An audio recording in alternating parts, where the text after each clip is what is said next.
ഇതാ വരുന്നു ചാക്യാരും കൂട്ടരും. ഈ പ്രോഗ്രാം നമുക്ക് വേണ്ടി വേദിയിൽ അവതരിപ്പിക്കുന്നത് ശ്രീ ജിൻസ് ജോസ് ആൻഡ് ടീമാണ്. നിറഞ്ഞ കയ്യടിയോടെ ശ്രീ ജിൻസ് ജോസിനെയും കൂട്ടരെയും വേദിയിലേക്ക് സ്വാഗതം ചെയ്യുന്നു. സ്വസ്തി പ്രജാഭ്യാം പരിപാലയന്താം ന്യായേണ മാർഗേണ മഹിം മഹേശാ ഗോ ബ്രാഹ്മണഭ്യേ ശുഭമസ്തു നിത്യം ലോകാ സമസ്താ സുഖിനോ ഭവന്തു.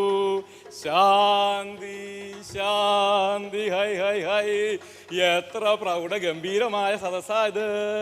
ആശ്ചര്യമായിരിക്കും കേട്ടോ, വിസ്മയമായിരിക്കണു. ചാക്യാർ ഇത് കണ്ടിട്ട് ചാക്യാർക്ക് ഇങ്ങനെ നോക്കുമ്പോണ്ടോ ചാക്യാരുടെ കണ്ണിലേക്ക് ഇങ്ങനെ പ്രകാശം അടിച്ചിട്ട് അങ്ങോട്ട് നോക്കാനേ പറ്റുന്നില്ലല്ലോ. ഹായ് ഹായ്, വൈദികരും സിസ്റ്റേഴ്സും അമ്മമാരും ദമ്പതികളും ഹായ് ഹായ്. ഇതാ മെത്രാനും ഉണ്ടല്ലോ നമ്മുടെ കൂടെ. ആ മന്ത്രി ഉണ്ടായിരുന്നു അല്ലേ, മന്ത്രി ഇപ്പം തന്നെ പോയുള്ളൂ, കണ്ടു ചാക്യാർ കണ്ടായിരുന്നു. അങ്കമാലി എന്ന് ആദ്യമായിട്ടാ ഒരു കൈക്കാരൻ മന്ത്രിയാണ്. എന്താ സംശയമുണ്ടോ? അങ്കമാലി എന്ന് ഒരു കൈക്കാരൻ ആദ്യമായിട്ടാ മന്ത്രി ആയേക്കണേ. കാരണം എന്താ, മുമ്പൊരാളുണ്ടായിരുന്നു മന്ത്രി, പക്ഷെ അത് കൈക്കാരനല്ലായിരുന്നു. അപ്പോൾ അങ്കമാലിയുടെ പ്രശ്നങ്ങൾക്കും അതുപോലെ തന്നെ കാലടിയുടെ പ്രശ്നങ്ങൾക്കും ഒക്കെ പരിഹാരം ഉണ്ടാവുമെന്ന് ഉറപ്പായിരിക്കണം ചാക്യാർക്ക്. അതുപോലെ തന്നെ കുടുംബ പ്രേക്ഷിത കേന്ദ്രത്തിൻ്റെ ജൂബിലി ആണെന്ന് കേട്ടപ്പോൾ ഒന്ന് ഇത്തടം വരെ വരാൻ ഭയങ്കര ആഗ്രഹം തോന്നി. എന്തുകൊണ്ടാണെന്നറിയോ? ഏതെങ്കിലും ഒരു കുടുംബ പ്രേക്ഷിത കേന്ദ്രം ഒരു രൂപതയിൽ 50 വർഷത്തെ ജൂബിലി ആഘോഷിക്കുന്നത് നാടാടെയാണ് അല്ലേ. ആദ്യമായിട്ടാ ഒരു കുടുംബ പ്രേക്ഷിത കേന്ദ്രം ജൂബിലി എന്ന് പറഞ്ഞാൽ എന്താ, 7/7/49 50ാമത്തെ വർഷം ജൂബിലി. അങ്ങനെ ഒരു ജൂബിലി കുടുംബ പ്രേക്ഷിത കേന്ദ്രം ആഘോഷിക്കുന്നത് ആദ്യമായിട്ടായിരിക്കും എറണാകുളം അങ്കമാലി അതിരൂപതയിൽ അല്ലേ. വേഷമായിരിക്കണം. അങ്ങനെ വിചാരിച്ചിരിക്കുമ്പോൾ ഒന്ന് ഇത്തടം വരെ വരണമെന്ന് വിചാരിച്ചിരിക്കുമ്പോഴാണ് മണവാളം വിളിച്ചിട്ട് പറഞ്ഞേ ഒന്ന് വരണോട്ടോ, ചായക്കാർ പറ്റുകയാണെങ്കിൽ ഒന്ന് വരണോട്ടോ എന്ന്. അങ്ങനെ വന്നു, കണ്ടു, ഇഷ്ടമായി, ആശ്ചര്യമായിരിക്കണം കേട്ടോ. പിന്നെ പ്രത്യേക സന്തോഷം എന്താണെന്ന് വെച്ചാൽ നമ്മുടെ തൃശ്ശൂർക്കാരൻ തന്നെയാണല്ലോ ഇവിടെ ഒരു മുഖ്യാതിഥിയും അതുപോലെ തന്നെ ഉദ്ഘാടകനൊക്കെ ആയിട്ട് എത്തിയിരിക്കുന്നത്. അപ്പോൾ അതിന് പ്രത്യേക സന്തോഷമുണ്ട് ചായക്കാരുടെ. പിതാവിൻ്റെ എല്ലാ അനുഗ്രഹവും ചായക്കാർക്ക് ഉണ്ടാകുമെന്ന് കരുതുന്നു. Hi hi. ഇവിടെ ഇങ്ങനെ നിൽക്കുമ്പോണ്ടല്ലോ ചാക്യാർക്ക് നിങ്ങളോടൊക്കെ ഒന്ന് ചോദിക്കാൻ ആഗ്രഹമുണ്ട്. എങ്ങനെയാ നിങ്ങളൊക്കെ ഈ കഴിഞ്ഞ വർഷങ്ങളിൽ കുടുംബ പ്രേക്ഷിത കേന്ദ്രത്തോട് ചേർന്ന് പ്രവർത്തിച്ചത് എന്ന്. അപ്പം അതൊന്നും അറിയാനായിട്ട് ഇങ്ങനെ നോക്കുമ്പോൾ ആരോടാ ചോദിക്കുക, ഇപ്പോൾ എന്താ ചോദിക്കുക? എല്ലാവരോടും നോക്കുമ്പോൾ മുഖത്ത് ഇങ്ങനെ നോക്കുമ്പോൾ ആശ്ചര്യം തോന്നുന്നു, വിസ്മയമായിരിക്കണു. ഇതാ ഇവിടെ ഒരാൾ ഇരിപ്പുണ്ടല്ലോ, പച്ച സാരിയൊക്കെ കൊടുത്ത് നല്ല ഐശ്വര്യമുള്ള മുഖത്തോടു കൂടി. ഒന്ന് ഇത്രയും വരാമോ ചോദിക്കട്ടെ, ചാക്യാരും ചോദിക്കട്ടെ, ഒന്ന് ഇത്ര വരെ വരാമോ? എന്താ അവിടുത്തെ നാമം, ആരാ, എന്താ, എവിടുന്നാ ഒന്ന് പറഞ്ഞ്. എൻ്റെ പേര് ശാന്തി ബിജു. ശാന്തി ഉണ്ടാകട്ടെ. ഞാൻ അങ്കമാലിയിൽ നിന്ന് വരുന്നു. ഞാൻ ഫാമിലി അപ്പസ്തോലത്തിന്റെ യൂത്ത് ഫോറം മിനിസ്ട്രിയിലെ ഒരു അംഗമാണ്. നന്നായിരിക്കുന്നു. എൻ്റെ ഭർത്താവ് മരിച്ചിട്ട് 14 വർഷം കഴിഞ്ഞു. ജീവിത പങ്കാളിയെ നഷ്ടപ്പെട്ട ആളാണോ? അതെ. ചാക്യാതൊന്ന് ചോദിക്കട്ടെ, ഒരു സംശയം ചോദിക്കട്ടെ. അതായത് ജീവിതം ശാന്തിയെ തോൽപ്പിക്കാൻ ശ്രമിച്ചപ്പോ ജീവിതത്തിലെ പ്രതിസന്ധികളെല്ലാം തിരിച്ച് തോൽപ്പിച്ച ഒരാളുടെ മുഖഭാവമാണല്ലോ ചാക്യാര് കാണുന്നത്. സത്യമാണോ? ഇത് എങ്ങനെയാ സാധിച്ചേ? തീർച്ചയായിട്ടും ചാക്യാരെ, ജീവിതം ഭർത്താവ് മരിച്ചതിന് ശേഷം വളരെയധികം വലിയ പ്രതിസന്ധികളിലൂടെ തന്നെയാണ് കടന്നുപോയത്. നിരാശയും സങ്കടവും ഒറ്റപ്പെടലും അതിനോടൊക്കെ ഫൈറ്റ് ചെയ്ത് ജീവിക്കാൻ തീരുമാനിച്ചു. പക്ഷേ ഫൈറ്റിനൊടുവിൽ മരിക്കുക എന്നുള്ളതായിരുന്നു എൻ്റെ തീരുമാനം. പക്ഷേ ദൈവം എന്നെ മരണത്തിന് വിട്ടുകൊടുക്കാതെ എൻ്റെ കൈ പിടിച്ച് എന്നെ കൊണ്ടുവന്ന് ചേർത്ത് കൊടുത്തത് ഫാമിലി അപ്പസ്തോലേറ്റ് സെന്ററിലെ യൂത്ത് ഫോറം മിനിസ്ട്രിയുടെ കയ്യിലായിരുന്നു. അവിടെ നിന്നാണ് യഥാർത്ഥത്തിൽ ഒരു 2ാം ജന്മം പോലെ ഇന്ന് നിങ്ങളുടെ മുൻപിൽ നിൽക്കുന്ന ഈ ശാന്തി ഉണ്ടായിട്ടുള്ളത്. മനോഹരായിരിക്കണല്ലേ. എന്നിട്ട് അവിടെ എന്തുണ്ടായി എന്ന് പറഞ്ഞേ. ഞാൻ മരണത്തിന് വേണ്ടി കാത്തിരുന്ന രാത്രിയിൽ അന്ന് അതെനിക്ക് സാധിച്ചില്ല. പക്ഷെ ആ മരണം ജീവാലയിൽ വന്നതിന് ശേഷം എന്താണ്ടായേ? അല്ല, ജീവാലയിലേക്ക് വരാനായിട്ടുള്ളൊരു കാരണം എന്ന് പറയുന്നത് എനിക്ക് ജീവാലയം അറിയില്ലായിരുന്നു. ഈ മരണം ഒരാഴ്ചത്തേക്ക് മാറ്റി വെച്ചിട്ട് ഞാൻ പുറത്തേക്ക് ഇറങ്ങുമ്പോൾ എൻ്റെ ഒരു കൂട്ടുകാരിയെ കണ്ടുമുട്ടി. അവള് ഒരു വിഡോയാണ്. അവളാണ് എന്നോട് പറഞ്ഞത്, നമുക്ക് വേണ്ടിയിട്ട് ഒരിടമുണ്ട്, ജീവാലയ ഫാമിലി പാർക്ക്, അവിടുത്തെ യൂത്ത് ഫോറം മിനിസ്ട്രി, നീ അവിടെ പോണം, നിനക്ക് വേണ്ടത് അവിടെ നിന്ന് ലഭിക്കും. അവളുടെ വാക്ക് കേട്ടിട്ടാണ് കാലടി ചെന്നപ്പോൾ ഞാൻ ആദ്യം കാണുന്നത് ഫാദർ അഗസ്റ്റിൻ കലേലിയാണ്. അച്ഛൻ്റെ അടുത്ത് നിന്ന് കൗൺസിലിംഗ് ലഭിച്ചു. അതിനുശേഷം അവിടെ യൂത്ത് ഫോറത്തിൻ്റെ ധ്യാനം നടക്കുന്നുണ്ടായിരുന്നു. ബീന ചേച്ചിയാണ് ആദ്യമായിട്ട് എന്നെ ധ്യാനത്തിന് വേണ്ടിയിട്ട് ക്ഷണിക്കുന്നത്. വേഷം അയക്കണമല്ലേ? അതായത് ഒരു വ്യക്തി ജീവിതത്തിൽ ഒറ്റപ്പെട്ടു പോയ നിമിഷം ഇല്ലേ, കുടുംബത്തിലെ ഭാര്യയും ഭർത്താവും രണ്ട് ചിറകുകളായിട്ട് ഇങ്ങനെ ജീവിച്ചു പോകുമ്പോൾ ഏതെങ്കിലും ഒരു ചിറക് ഇങ്ങനെ പെട്ടെന്ന് നഷ്ടപ്പെടുമ്പോൾ ഉണ്ടാകുന്ന ഒരു പ്രതിസന്ധി ഇല്ലേ, ആത്മഹത്യയുടെ വക്കിലായിരുന്നു അല്ലേ. വേറൊരാൾ ഈ വ്യക്തി അവിടെ കൊണ്ടുചെല്ലുന്നു, കാലടിയിൽ കൊണ്ടുചെല്ലുന്നു ജീവാലയയിൽ. അവിടെ ചെന്ന് കഴിഞ്ഞപ്പോൾ ഒരാൾ സംസാരിക്കുന്നു, ആരാ? കല്ലേലി അച്ഛൻ സംസാരിക്കുന്നു അല്ലേ. അതിനുശേഷം ധ്യാനത്തിൽ പങ്കെടുക്കുന്നു, അറിവുകൾ കിട്ടുന്നു, ജീവിതത്തിലെ പ്രതിസന്ധികളെല്ലാം നല്ല രീതിയിൽ കൈകാര്യം ചെയ്യാൻ പറ്റൂ എന്നുള്ളൊരു ആത്മവിശ്വാസം ലഭിച്ചു അല്ലേ അവിടെ നിന്ന്. തീർച്ചയായിട്ടും അവിടെ നിന്നും ലഭിച്ച പ്രകാശം അതാണ് പിന്നീട് എന്നെ മുന്നോട്ട് നയിച്ചത്. അപ്പോൾ എനിക്കുണ്ടായൊരു സന്തോഷം, അല്ലെങ്കിൽ എനിക്ക് ലഭിച്ചൊരു പ്രകാശം, അത് എന്നെ പോലെ വേദന അനുഭവിക്കുന്ന ഒരുപാട് പേരിലേക്ക് എത്തിക്കണമെന്ന് എനിക്ക് ആഗ്രഹം. ഇതുപോലെയുള്ള ആളുകളെയൊക്കെ സഹായിക്കാനുള്ളൊരു ആഗ്രഹം ഉള്ളിലുണ്ടായില്ലേ, മനോഹരമായിരിക്കണം. അതിന്റെ ചൈതന്യമാണോ ഈ മുഖത്ത് കാണുന്നത്. അതായത് നമുക്ക് കിട്ടിയത് മറ്റുള്ളവർക്ക് പകർന്നു കൊടുക്കുമ്പോൾ അതിന്റെ പേരെ അപേക്ഷിത പ്രവർത്തനം അല്ലേ. വേഷമായിരിക്കണോ. ശാന്തിക്ക് നല്ലൊരു കൈഡി കൊടുക്കുക. എന്നെ പോലെ എന്റെ കൂട്ടത്തിലെ ഒരുപാട് പേര് ഇവിടെ ഉണ്ട് ചാക്യാരെ. അതെ അല്ലേ, ഒന്ന് കൈവെക്കാമോ ഈ യൂണിറ്റ് ഫോറം കൂട്ടായ്മയിലുള്ളവര്? എന്താ എന്റെ പേര്? യൂണിറ്റ് ഫോറം അല്ലേ. മനോഹരമായിരിക്കുന്നു കേട്ടോ. ചാക്യാർക്ക് സന്തോഷായി. Hi hi hi. സ്വസ്ഥായിട്ട് പോയി കേട്ടോ. ഹായ്. ഇങ്ങനെ നോക്കുക, അവിടെ നോക്കുമ്പോ രണ്ടുപേരും സന്തോഷത്തോടെ നോക്കിയിരിക്കുന്നുണ്ടല്ലോ. ഒന്ന് ഉത്തരം വരെ വരാ ചോദിക്കട്ടെ. രണ്ടുപേരും ഈ ഓഡിറ്റോറിയത്തിൽ, ഞാൻ കുഞ്ഞുണ്ടല്ലോ, ഓഡിറ്റോറിയത്തിൽ ഇങ്ങനെ ഇരിക്കുമ്പോൾ ആ പ്രണയവും സൗഹൃദമൊക്കെ കാണുമ്പോൾ സന്തോഷമാക്കി. രണ്ടുപേരും വെള്ളയാണല്ലോ. മോളും വെള്ള. Hi hi. ഇതാ മൈക്ക് പിടിച്ചോ. ചാക്യാരൊരു സംശയം ചോദിച്ചോട്ടെ? നിങ്ങൾ ഇങ്ങനെ സന്തോഷത്തോടെ ഇവിടെ ചിരിച്ചും കളിച്ചൊക്കെ ഇരിക്കുമ്പോഴും ഒരു സംശയം, ഇതൊക്കെ ഒറിജിനൽ ആണോ? ഉള്ളിൽ സങ്കടക്കടലാണോ? വീട്ടിലും ഇങ്ങനെയൊക്കെ തന്നെയാണോ? ഉള്ളിൽ സമാധാനത്തോടെയാണോ വെച്ചിരിക്കണേ? ഇപ്പൊ സന്തോഷമാണ്. പണ്ട് ഇങ്ങനെയല്ലായിരുന്നു ചാക്യാരെ, സങ്കടക്കടല് തന്നെയായിരുന്നു. സങ്കടക്കടലായിരുന്നു അല്ലേ. ആരാ, എവിടുന്നാ, എന്താ ഒന്ന് പറഞ്ഞേ? ഞാൻ ഷീബ, ഇതെന്റെ ജീവിത പങ്കാളി ജേക്കബ്, ഇതെന്റെ മൂന്നാമത്തെ മകള് അന്ന. ഞങ്ങൾ അങ്കമാലിക്ക് അടുത്ത് കിടങ്ങൂരുന്ന വരുന്നത്. അതെ അല്ലേ. പറഞ്ഞോളൂ. പണ്ട് ഞങ്ങളുടെ ദാമ്പത്യം ഒരു മത്സരമായിരുന്നു ചാക്യാരെ. ഇവളുടെ ഈഗോയും എന്റെ ഈഗോയും. ഈഗോ തമ്മിലുള്ള മത്സരം അല്ലേ? അതെ. എപ്പോഴെങ്കിലും തോറ്റുപോയാൽ വീണ്ടും ഒരു അവസരം കാത്തിരിക്കും പരസ്പരം മത്സരിക്കാനായിട്ട്. എല്ലാ ദാമ്പത്യത്തിലും അങ്ങനെ തന്നെയാ തോന്നില്ല, അങ്ങോട്ടും ഇങ്ങോട്ടും തോൽപ്പിക്കാൻ ശ്രമിക്കുക അല്ലേ. എന്താ ഉണ്ടായിരുന്നേ? ഞങ്ങളുടെ ഇടവകയിൽ ഒരു പ്രേക്ഷിത ദമ്പതി ഉണ്ടായിരുന്നു, ജേക്കബ് സാറും ലാലി ടീച്ചറും. അവരാണ് ഞങ്ങളെ കാലടി ജീവാലയില് ഒരു ദമ്പതി ധ്യാനത്തിന് ക്ഷണിച്ച് ഞങ്ങളെ കൊണ്ടുപോയി. നിങ്ങളും പോയത് ജീവാലയിൽ തന്നെയാണല്ലേ? അതെ അതെ. എന്നിട്ട് അതൊരു സൈക്കോ സ്പിരിച്വൽ ധ്യാനമായിരുന്നു. എന്താ അത് ഈ സൈക്കോ സ്പിരിച്വൽ എന്നൊക്കെ പറഞ്ഞാല്? ചാക്യാരെ, ഈ പ്രാർത്ഥന അനുഭവത്തോടൊപ്പം തന്നെ നമുക്ക് ഒത്തിരി അറിവ് കിട്ടുന്ന ഒരു പരിപാടിയാണ്. അതെ അതെ അതെ. അതായത് അനുഭവം വേണം, അറിവും വേണം. എന്തുകൊണ്ടാ? അനുഭവം മാത്രമായ ഓരോരുത്തർക്കും ഓരോരോ അനുഭവം ആയിരിക്കുമല്ലോ. അപ്പൊ ഓരോരുത്തരും ഓരോ വഴിയിലൂടെ പോകാൻ സാധ്യതയുണ്ട്. എന്നാൽ ശരിയായ അറിവ് വരുമ്പോ അനുഭവം അറിയുമ്പോ ഒരുമിച്ച് മേശായിരിക്കുന്നു. പറഞ്ഞോളൂ. ദമ്പതികളുടെ ആധ്യാത്മികത എന്താണെന്നും നമ്മുടെ തെറ്റായ ബോധ്യങ്ങളൊക്കെ മാറി പരസ്പരം സ്നേഹിക്കാനും സ്നേഹം പുണരാനും ഒക്കെ ഉള്ള ഏറ്റവും നല്ല ഒരു ധ്യാനമാണ് അത്.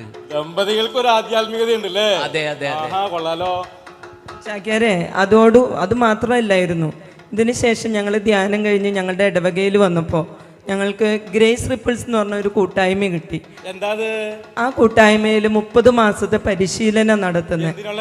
അത് ശരിക്കും നന്നായിട്ട് ദമ്പതികളായിട്ട് ജീവിക്കാനായിട്ട്, പ്രണയത്തോടുകൂടി ജീവിക്കാൻ എങ്ങനെ സാധിക്കും, പ്രണയത്തോടുകൂടി ദാമ്പത്യം ജീവിക്കേണ്ടത് എങ്ങനെയാന്നുള്ള പരിശീലനം കിട്ടുന്നു അല്ലേ? അതെ.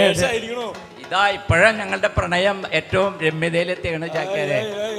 നിങ്ങളുടെ ഈ പ്രണയവും സൗഹൃദമൊക്കെ കാണുമ്പോ ഉണ്ടല്ലോ ചാക്യാർക്ക് അസൂയ തോന്നുന്നുണ്ട്. എന്താ കാര്യം, വേളി വേണ്ടാന്ന് വെച്ച് മണ്ണത്തിലായെന്ന് ഇപ്പൊ തോന്നുക. സമയം പോയി, എന്താ ചെയ്യാ. എന്തായാലും ഒരു കാര്യം നിശ്ചയം പറയാട്ടോ, നിങ്ങളുടെ മുഖത്തുള്ള ഈ സന്തോഷം, ഈ പ്രണയവും സൗഹൃദമൊക്കെ കാണുമ്പോൾ പറയാ, നിങ്ങളുടെ മക്കള് ഭാഗ്യം ചെയ്തോരാ. കാരണം ഓരോ മക്കളും ആഗ്രഹിക്കുന്നത് അവരുടെ അപ്പനും അമ്മയും എങ്ങനെ സന്തോഷത്തോടെ പരസ്പരം സ്നേഹിക്കുന്നത് കാണാനല്ലേ. ഈ കൊച്ചു ഭാഗ്യം ചെയ്ത കൊച്ചാണ്ടോ. മോളുടെ പേരെന്താ? മോള് ഭാഗ്യം ചെയ്ത. ചാക്യാര് ഒരു കാര്യം കൂടി ഉണ്ട്. ഈ കല്ലേലി അച്ഛണ്ടല്ലോ, എന്റെ മോളായിട്ടിരിക്കും, ഞങ്ങളുടെ മോളായിട്ടിരിക്കുന്ന പേര് ഗ്രേസ് റിപ്പിൾ ഗേൾ എന്നാ. ഇത് ഗ്രേസ് റിപ്പിൾസ് പ്രൊഡക്റ്റ് ആണല്ലേ. വേഷമായിരിക്കും സന്തോഷത്തോടെ പോയിരുന്നു കേട്ടോ. ഇതൊക്കെ കേൾക്കുമ്പോൾ ചാക്യാർക്ക് ഒത്തിരി സന്തോഷമുണ്ട് കേട്ടോ. അതായത് നേരത്തെ പറഞ്ഞതുപോലെ വിവാഹത്തിനുള്ള ഒരുക്കം മാത്രമല്ല, വിവാഹം കഴിഞ്ഞ് മുന്നോട്ട് പോകാൻ ആവശ്യമായ എല്ലാ കാര്യങ്ങളും കുടുംബ പ്രേക്ഷിത കേന്ദ്രം ചെയ്ത് കൊടുക്കുന്നുണ്ട് എന്ന് കേൾക്കുന്നതിൽ ഒത്തിരി സന്തോഷമുണ്ട്. എന്നാലും ചായക്കാട്ടുള്ളിൽ ചില സംശയങ്ങൾ എന്താണെന്നറിയാമോ? അതായത് എത്ര വർഷ ദാമ്പത്യം, 50, 60, 70 വർഷമൊക്കെ ജീവിക്കേണ്ടതല്ലേ? അങ്ങനെ കുറച്ച് വർഷങ്ങളൊക്കെ കഴിയുമ്പോൾ, രോഗികളായി കഴിയുമ്പോൾ, വയ്യായികയൊക്കെ വന്നു കഴിയുമ്പോൾ ഈ പ്രണയവും സൗഹൃദവും ഒക്കെ എത്രമാത്രം മുന്നോട്ട് പോകുമെന്ന് അറിയാൻ താല്പര്യമുണ്ട്. തല നിറച്ച ദമ്പതികൾ ഇവിടെ ആരെങ്കിലും ഉണ്ടോ നോക്കട്ടെ. അത് അവിടെ ഉണ്ടല്ലോ. പച്ചയും പച്ചയൊക്കെ ഇട്ട് ഒന്ന് തട വരെ വരിക, ചോദിക്കട്ടെ. തട്ടാതെ വീഴാതെ മുട്ടാതെ ഒന്ന് പോരേട്ടോ. സഹായം വേണോ? Hi hi hi. എന്താ ഒരു ചേർച്ചാതെ നോക്ക്, ബാൻഡൊക്കെ കുത്തിയിട്ടുണ്ടല്ലോ. എത്ര വർഷമായി വിവാഹം കഴിഞ്ഞിട്ട്? 43 വർഷമായില്ലേ? എന്താ പേര്? എവിടുന്നാ വരണേ? ജീവിത പങ്കാളി പൗലോസ് ചേട്ടൻ. ഞാൻ നിർമ്മല ചേച്ചി. എന്താ ഏതാ ഇടവക? തുറവൂർ ഇടവക. പിന്നെ മക്കള് കൊച്ചുമക്കളൊക്കെ എത്രയാണ്? 3 മക്കള്, 4 പേരക്കുട്ടികളുമുണ്ട്. ഒന്ന് ഇങ്ങോട്ട് തിരിഞ്ഞു നോട്ടോ അവർ കാണാനായിട്ട്. ഓക്കെ, വളരെ മനോഹരമായിരിക്കണം. ഒരു കാര്യം ചോദിച്ചോട്ടെ, ഈ പ്രായത്തിലും തലമുടിയൊക്കെ നരച്ചിങ്ങനെ കാണാൻ നല്ല വേഷമായിരിക്കണം കേട്ടോ. ഈ പ്രായത്തിൽ ഇങ്ങനെ അടയും ചക്കരയും പോലെ ഇണപ്രാവളെ പോലെ ഇരിക്കാൻ പറ്റുന്നത് എങ്ങനെയാ അത് സാധിക്കണേ? പ്രായമായ ദമ്പതികൾക്ക് ദിവാലിയിൽ പ്രത്യേക പ്രോഗ്രാമുകളുണ്ട്. സൺഷൈൻ പ്രായമായവർക്കും ഉണ്ട് അല്ലേ? അതെന്താ അതിന്റെ പേര്? സൺഷൈൻ. ആയിക്കൊള്ളാത്ത പേരൊക്കെയാണ്. സൺഷൈൻ റിട്രീറ്റ് അല്ലേ? എന്നിട്ട് ഞങ്ങൾ അതിൽ പങ്കെടുത്തു അല്ലേ?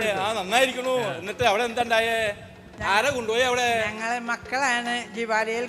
അത് ശരി. ഇത് നോക്കിയേ, മക്കള് മാതാപിതാക്കളെ ധ്യാനത്തിന് കൊണ്ടുപോകും. എന്തുകൊണ്ടാ? മക്കൾക്ക് മാതാപിതാക്കളെ കുറിച്ച് വിചാരമുണ്ട്. കാരണം മാതാപിതാക്കൾക്ക് അവർ നല്ല കാലത്ത് മക്കളെ കുറിച്ച് വിചാരം ഉണ്ടായിരുന്നു. നല്ല കുടുംബമാണ് കേട്ടോ മക്കള് മാതാപിതാക്കളെ കരുതാന്ന് പറയുന്നത്. എന്നിട്ട് അവിടെ ചെന്നിട്ട് ഞങ്ങൾ ഒരു ബുദ്ധിമുട്ടും കൂടാതെ 2 ദിവസം അവിടെ താമസിച്ചു. അവിടെ താമസിച്ചുള്ള ധ്യാനായിരുന്നു അല്ലേ? സുഖമായിട്ട് താമസിച്ചോ 2 ദിവസം. പിന്നെ പ്രാർത്ഥനയോടൊപ്പം രസകരമായ ക്ലാസ്സുകളും ചർച്ചകളും. ദമ്പതികൾക്ക് ഈ സ്നേഹത്തോടുള്ള കെട്ടുറപ്പോടുകൂടി ജീവിക്കണമെങ്കിൽ, നീണ്ട് ജീവിക്കണമെങ്കിൽ കുറച്ചെല്ലാം നമ്മൾ ചെയ്യേണ്ടതുണ്ടെന്ന്. ഈ പ്രായത്തിൽ നമ്മൾ ചില കാര്യങ്ങളൊക്കെ പ്രത്യേകം ചെയ്യണമെന്ന് മനസ്സിലായില്ല. എന്താ ചെയ്യണ്ടേ? നമ്മൾ മൊബൈൽ ഫോണുകളിൽ ആപ്ലിക്കേഷനുകൾ അപ്ലിക്കേറ്റ് ചെയ്തിട്ട് നമ്മുടെ ആത്മീയതയിലും ക്ഷമാശീലവും മൊബൈൽ ഫോണില് ആപ്ലിക്കേഷനുകൾ അപ്ഡേറ്റ് ആപ്ലിക്കേഷൻസ് ഒക്കെ അപ്ഡേറ്റ് ചെയ്തതുപോലെ നമ്മുടെ ആത്മീയവും ക്ഷമാശീലവും മനസ്സിലാക്കലും പരസ്പരമുള്ള സ്നേഹപ്രകടനങ്ങളും ഒക്കെ ഈ പ്രായത്തിലും നമ്മൾ അപ്ഡേറ്റ് ചെയ്താൽ. ശരി, അതായത് ഈ പ്രായത്തിലും ചില കാര്യങ്ങളൊക്കെ നമ്മൾ അപ്ഡേറ്റ് ചെയ്താൽ ആ സന്തോഷം എന്തൊക്കെയാണ്?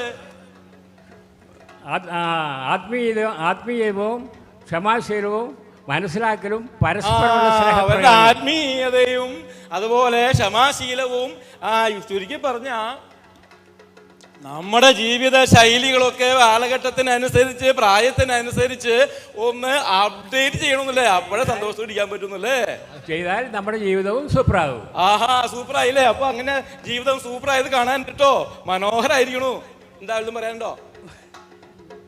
നമ്മള് പ്രാർത്ഥനയിലും എപ്പോഴും പ്രാർത്ഥിക്കണമെന്നുള്ള സന്തോഷമായിട്ട് ഇരിക്കണമെന്നല്ലേ? എപ്പോഴും സന്തോഷത്തോടെ അബ്രാം പറയണ ധൈര്യമായിട്ട് പോയിരുന്നു കേട്ടോ. എപ്പോഴും സന്തോഷത്തോടെ ഇരിക്കുക, ഇടപെടാതെ പ്രാർത്ഥിക്കുക അല്ലേ? അതല്ലേ പറഞ്ഞേ? ഇടപെടാതെ പ്രാർത്ഥിക്കുക, എല്ലാ കാര്യങ്ങളിലും നന്ദി പ്രകാശിപ്പിക്കുക. കാരണം എന്താ? നന്ദി പ്രകാശിപ്പിക്കുന്നവർക്ക് മാത്രമേ എപ്പോഴും സന്തോഷത്തോടെ ഇരിക്കാൻ പറ്റുള്ളൂ. അല്ലെങ്കിലോ ഉള്ളിൽ എപ്പോഴും വെറുവെറുപ്പും പരാതിയായിരിക്കും. ഈ വെറുവെറുപ്പും പരാതിയായിട്ട് സന്തോഷിക്കാൻ പറ്റുമോ? അങ്ങനെ എല്ലാ കാര്യങ്ങളും നന്ദി പ്രകാശിപ്പിക്കുക. ചാക്യാർ ഇവിടെ നിന്ന് നോക്കുമ്പോൾ ഈ ഓഡിറ്റോറിയത്തിൽ 1000-ഓളം പേര് ഇവിടെ വന്നിരിപ്പുണ്ട്. എന്തുകൊണ്ടാ? ഈ കഴിഞ്ഞ കാലഘട്ടങ്ങളിൽ കുടുംബ പ്രേക്ഷിത കേന്ദ്രത്തിൽ നിന്ന് നിങ്ങൾ ഓരോരുത്തരും സ്വീകരിച്ച നന്ദിയുടെ പ്രതിഫലനമായിട്ടാണ് നിങ്ങളുടെ മുഖത്തു നിന്നുള്ള ഈ നന്ദി ഉള്ളിലുള്ളതുകൊണ്ടാണ് ഇവിടെ വന്നിരിക്കുന്നതല്ലേ? അതൊത്തിരി നല്ല കാര്യമാണ് കേട്ടോ. വേഷമായിരിക്കണം. അതുപോലെ മനുഷ്യരോട് നന്ദി പറയുന്ന പോലെ നമ്മൾ ആരോടും നന്ദി പറയണം? ദൈവത്തോടും നമ്മൾ നന്ദി പറയണം. ദൈവത്തോട് നന്ദി പറയുമ്പോൾ അത് എന്തായി മാറും? അത് സ്തുതികളായി മാറും. ദൈവത്തെ സ്തുതിച്ചാലോ? കന്ദീശ ആലാഹ കന്ദീശ ഹൈൽസാന കന്ദീശ ലാമായോസ യസ്റാഹം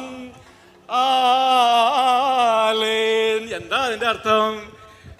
നമ്മുടെ കർത്താവ് 2000 വർഷങ്ങൾക്ക് മുമ്പ് കുരിശിൽ കിടന്ന് മരിക്കുന്ന സമയത്തുണ്ടല്ലോ, കുരിശിൽ മരിക്കുന്ന സമയത്ത് ആകാശമേഘങ്ങളിൽ നിന്ന് മാലാഖമാര് പറഞ്ഞു, ഇത് വെറും ഒരു മനുഷ്യൻ മാത്രമല്ല, ഇവൻ ദൈവമാണ്. ദൈവമേ നീ പരിശുദ്ധനാകുന്നു.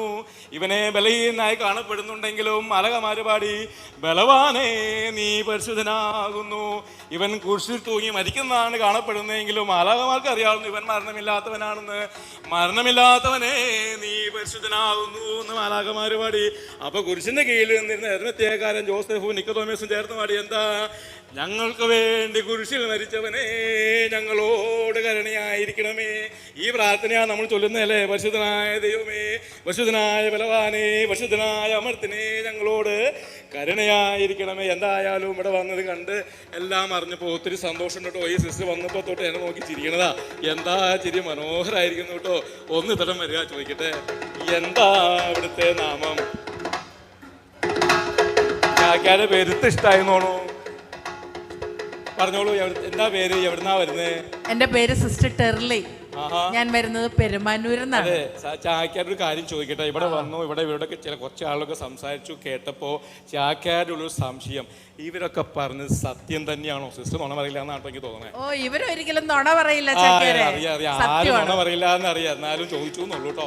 നമ്മുടെ യുവാക്കള് വിവാഹത്തിന് ഒരുങ്ങുന്നവര് അവരുടെ മാതാപിതാക്കൾക്കൊക്കെ ഈ കാലഘട്ടത്തിന് യോജിച്ച വിധത്തില് വിവാഹത്തിന് ഒരുങ്ങാൻ ജീവാലയത്തില് വലിയൊരു ടീം തന്നെയുണ്ട്. ഈ 50 വർഷത്തിനിടയിൽ 1,80,000-ഓളം യുവതിയുവാക്കളെ 80,000-ഓളം യുവതി യുവാക്കൾക്ക് ദാമ്പത്യം ജീവിക്കാനുള്ള സാധാരണ നമ്മള് പരിശീലനം കൊടുക്കുന്നത് മിക്കവാറും എന്തിനായിരിക്കും? വിവാഹം എന്ന് പറയുമ്പോൾ പിള്ളേര് വിചാരിക്കണം എന്താന്ന് പറയുമ്പോൾ ആ ദിവസമാണെന്ന് വിചാരിക്കണം. എന്താ താലികെട്ട്, ചടങ്ങ്, തീറ്റ കൂടി, ഇതൊക്കെ. അതല്ല, വിവാഹം എന്ന് പറഞ്ഞാൽ അത് കഴിഞ്ഞുള്ള ജീവിതം കൂടെ കൂടിയതാണ് ഉദാശ അല്ലേ? അതെങ്ങനെ ജീവിക്കണമെന്ന പരിശീലനം 1,80,000 കുട്ടികൾക്ക് നൽകാൻ ഈ കാലഘട്ടത്തിൽ കുടുംബ പ്രവേശനത്തിന് കഴിഞ്ഞു എന്നത് വലിയ കാര്യം തന്നെ കേട്ടോ. ബേഷായിരിക്കണം, ഒരു നല്ല ഐഡിയ ആവാം. നമ്മളോട് പിതാവ് പറഞ്ഞില്ലേ പോസ്റ്റ് മാരേജ് പ്രോഗ്രാംസ് വേണമെന്ന്. എ സീക്വൻസ് ഓഫ് പ്രോഗ്രാംസ് ജീവാലയിൽ ഒരുക്കിയിട്ടുണ്ട്. ദമ്പതികൾക്ക് നല്ല കുഞ്ഞുങ്ങൾക്ക് ജന്മം നൽകാൻ ഒരുങ്ങാൻ വേണ്ടിയിട്ട് baby Shine retreat. Baby Shine നേരത്തെ എന്തോ കേട്ടല്ലോ, സൺഷൈൻ, ബേബി ഷൈൻ, സൂപ്പർ ആയിരിക്കുന്നു. പിന്നെ ദാമ്പത്യ സ്നേഹത്തിൽ വളരാൻ, ഇവിടെ നേരത്തെ പറഞ്ഞതുപോലെ ദാമ്പത്യ സ്നേഹത്തിൽ വരണം. ദാമ്പത്യ പരിപോഷണ പരിശീലനം ഗ്രേസ് റിപ്പിൾസ് എന്ന പേരിൽ എല്ലാ ഇടവകകളിലും നടത്തുന്നു. നന്നായിരിക്കുന്നു. ഈ ഗ്രേസ് റിപ്പിൾസ് പരിശീലനം കഴിഞ്ഞു കഴിഞ്ഞാൽ അത് അവർ കുറച്ചുകൂടി കമ്മിറ്റ്മെന്റ്, അവർ ത്രാണിയുള്ളവരാവും മറ്റുള്ളവരെ സഹായിക്കാൻ. അപ്പൊ ഒരു പ്രേക്ഷിത ദമ്പതികൾ എന്ന് പറഞ്ഞിട്ട് ദമ്പതികൾ പ്രേക്ഷിതരാകുന്നു അല്ലേ? Hi hi. അതായത് ദമ്പതികൾക്ക് വേണ്ടി ശുശ്രൂഷകരാകുന്നു. ഇത് വേറെ എങ്ങും കേട്ട് കേൾവില്ലാത്ത കാര്യമാണെന്ന് തോന്നുന്നു. പറഞ്ഞോളൂ. തന്നെയല്ല, പിന്നെ നമ്മുടെ ടീനേജ് മക്കൾ വളർന്നു വരുമ്പോൾ ടീനേജ് കുട്ടികൾക്ക് അവരുടെ കഴിവുകളൊക്കെ വളർത്താൻ വേണ്ടി വെക്കേഷനുകളിൽ അടിപൊളി പ്രോഗ്രാംസ് ആണ് ജീവാലയിലുള്ളത്. അത് കഴിഞ്ഞാൽ പിന്നെ നമ്മൾ ടീനേജ് കഴിഞ്ഞ നമ്മുടെ ദമ്പതികൾ, വെല്ലുവിളികളൊക്കെ ഉള്ള ഒരുപാട് ദമ്പതികളുണ്ടല്ലോ, അവരെയൊക്കെ കേൾക്കാനും ഉള്ളേർന്ന് സംസാരിക്കാനും മറ്റുള്ളവർക്കൊക്കെ നല്ല കൗൺസിലിംഗ് സൗകര്യങ്ങൾ ജീവാലയിലുണ്ട്. അതുപോലെ നമ്മുടെ ഗ്രേസ് റിപ്പിൾസ് ഇനി ജീവാലയിൽ വന്ന് പങ്കെടുക്കാൻ സാധിക്കാതെ പറ്റാത്തവര്, അങ്ങനെയുള്ളവർക്ക് ഇടവുകളില് 3 ദിവസത്തെ ഈവനിങ് പ്രോഗ്രാം, അതാണ് സ്നേഹജ്വാല എന്നുള്ളത്. ആരോ പറയുന്നത് കേട്ടു, സ്നേഹജ്വാല പ്രോഗ്രാം. അതിന്റെ ഹൈലൈറ്റ് എന്താന്ന് വെച്ചാ പ്രേക്ഷിത ദമ്പതികള് ഈ വീടുകളിൽ പോയി ഹോം മിഷൻ നടത്തി ദമ്പതികൾ വീടുകൾ സന്ദർശിച്ച് സ്നേഹജ്വാലയിലേക്ക് അതിന്റെ പേരെന്താന്ന് പറഞ്ഞാൽ മിഷണറി കപ്പിൾസ്. പ്രേക്ഷിത ദമ്പതികളല്ലേ ഇവിടെ ഉണ്ടാവുള്ളൂ. അങ്ങനെയുള്ളവരൊന്ന് കൈവക്കിക്കേ. അങ്ങനെയുള്ളവര് ഇത്രയും പേരുണ്ടല്ലേ, വേഷായിരിക്കണം. ഒരു നല്ലൊരു കൈയടി കൊടുത്തേ അവർക്ക്.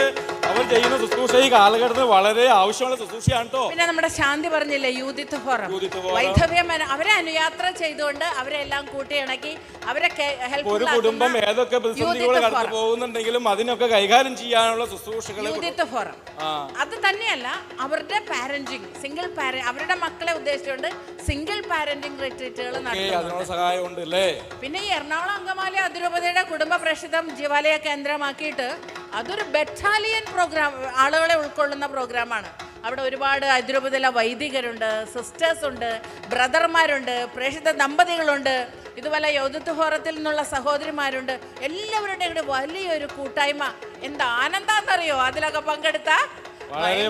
കുടുംബം പോലെയാണ്. കുടുംബം പോലെയാണല്ലേ? അതെ, സത്യമാണ്. കുടുംബമാണ്, കുടുംബാരൂപിയാണ് നമ്മുടെ എല്ലാ പ്രശ്നങ്ങൾക്കും ഉള്ള പരിഹാരം അല്ലേ? ആ കുടുംബാരൂപി ഓരോ കൂട്ടായ്മയിലും കൊടുക്കുന്നതിൽ കുടുംബ പ്രേക്ഷിത കേന്ദ്രം വളരെ നല്ല പങ്ക് വഹിക്കുന്നു എന്ന് അറിയുന്നതിൽ വളരെ സന്തോഷമുണ്ട്, വിസ്മയായിരിക്കുന്നു. ജീവാലയ പൊളിയാണ് ഇവിടെ വന്നപ്പോൾ തോന്നി ഞാൻ ഒന്ന് ഇത്രയും എന്നോട് സംസാരിച്ചവരൊന്ന് ഇങ്ങോട്ട് വിളിക്കട്ടെ, ഒന്ന് തലമുറ വരാമോ? അവിടെയുള്ള പൗലോസ് നിർമ്മല ദമ്പതികളെ ശാന്തി ഒന്ന് തടം വരാമോ? ഞാൻ ഇവിടെ 3-4 പേരോടാ സംസാരിച്ചുള്ളൂ എങ്കിലും, ചാക്യാർ ഇത്രയും പേർ സംസാരിച്ചുള്ളൂ എങ്കിലും ഇവിടെ ഇരിക്കുന്നവർക്കൊക്കെ ഇതുപോലെ എന്തെങ്കിലുമൊക്കെ പറയാനുണ്ടാവും. ചാക്യാർക്ക് അറിയാട്ടോ. കാരണം എന്താ, ഈ കാലഘട്ടത്തിൽ ജീവിതത്തിൻ്റെ പ്രതിസന്ധികളൊക്കെ കൈകാര്യം ചെയ്യുന്നതിന് സന്തോഷം നിങ്ങളുടെയൊക്കെ മുഖത്തുണ്ട്. അതിനൊരു അഭിമാനം, ജൂബിലിയായി ആഘോഷിക്കുന്നതിൻ്റെ അഭിമാനവും നിങ്ങളുടെ മുഖത്തുണ്ട്, കാണാൻ സാധിക്കുന്നുണ്ട്. അപ്പോൾ ഇവരോട് സംസാരിച്ചത് നിങ്ങളോട് സംസാരിച്ച പോലെ തന്നെയായിട്ട് കാണണം കേട്ടോ. സഭയെ ദൈവം ഏൽപ്പിച്ച, തമ്പുരാൻ ഏൽപ്പിച്ച ദൗത്യമുണ്ട്. എന്താ അത്? നിങ്ങളുടെ മുഖത്തുള്ള ഈ പ്രകാശം ലോകത്തിൻ്റെ പ്രകാശമായി മാറണം. അതുപോലെ നിങ്ങളുടെ ഈ സന്തോഷം ഭൂമിയുടെ ഉപ്പ് പോലെ എല്ലാവർക്കും അനുഭവമാകണം. ഇത് നിങ്ങളിലൂടെ പൂർത്തീകരിക്കപ്പെടുമ്പോഴാണ് സഭ അതിന് ദൗത്യം പൂർത്തീകരിക്കുന്നത്. കർത്താവ്, തമ്പുരാൻ കർത്താവ് സഭയെ ഏൽപ്പിച്ചപ്പോൾ ഇങ്ങനെ പറഞ്ഞു, എൻ്റെ ആടുകളെ മേയ്ക്കുക. അങ്ങനെ ആടുകളേക്ക് ആവശ്യമായതെല്ലാം കൊടുക്കുന്ന കുടുംബ പ്രേക്ഷിത കേന്ദ്രത്തെ ഈ കാലഘട്ടത്തിൽ നയിച്ചുകൊണ്ടിരിക്കുന്ന നമ്മുടെ പ്രധാനപ്പെട്ട ജോസഫ് മണവാളനച്ചന് വേണ്ടി, ആ ടീമിന് വേണ്ടി നല്ലൊരു കയ്യടി കൊടുത്തേ. നമുക്ക് ഓരോരുത്തർക്കും ദൈവം ഏൽപ്പിച്ച് തന്നിരിക്കുന്ന ദൗത്യങ്ങളെ പൂർത്തീകരിച്ചുകൊണ്ട് ആ കർമ്മത്തെ നമ്മൾ നമസ്കരിച്ചുകൊണ്ട് ചാക്യാർ വിടവാങ്ങുകയാണ്. എല്ലാ പ്രവർത്തനങ്ങളും മുന്നോട്ട് പോകട്ടെ. അടുത്ത ജൂബിലി 2076 ആഘോഷിക്കാൻ നേരത്ത് വീണ്ടും കാണാം. എന്താ ഇവിടെ ഉണ്ടാവുന്ന സംശയമാണല്ലേ? ആരൊക്കെ ഉണ്ടെങ്കിലും ഇല്ലെങ്കിലും കുടുംബ പ്രേക്ഷിത കേന്ദ്രം ഇവിടെ ഉണ്ടാകും. അതിൻ്റെ പ്രവർത്തനങ്ങളെല്ലാം മനോഹരമായിട്ട് മുന്നോട്ട് പോകും. കാരണം എന്താ, അതിനെ നയിക്കുന്നത് ആരാ? പരിശുദ്ധാത്മാവാണ്. അതുകൊണ്ട് എല്ലാ കാര്യങ്ങളിലും കൂട്ടായ്മയിൽ ചൈതന്യം ഉണ്ടാകട്ടെ എന്ന് ആശംസിച്ചുകൊണ്ട് ജൂബിലിയുടെ മംഗളങ്ങൾ ഒരിക്കൽ കൂടി നേർന്നുകൊണ്ട് ചാക്യാർ ഇവിടെ വാങ്ങുന്നു. എല്ലാവർക്കും നന്ദി. ലോക സമസ്ത സുഖിനോ ഭവന്തു.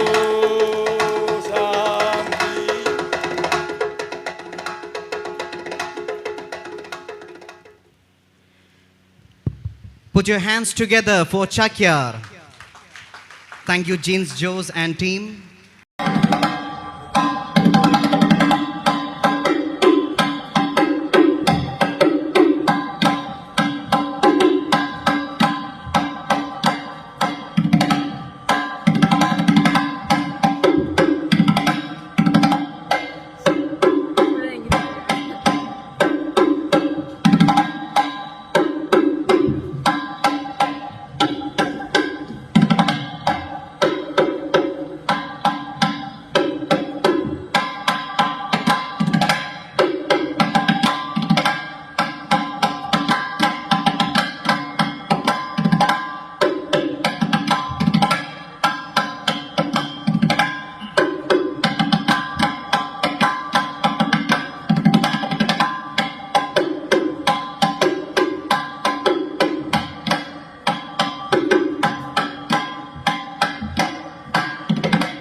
തസ്മൈ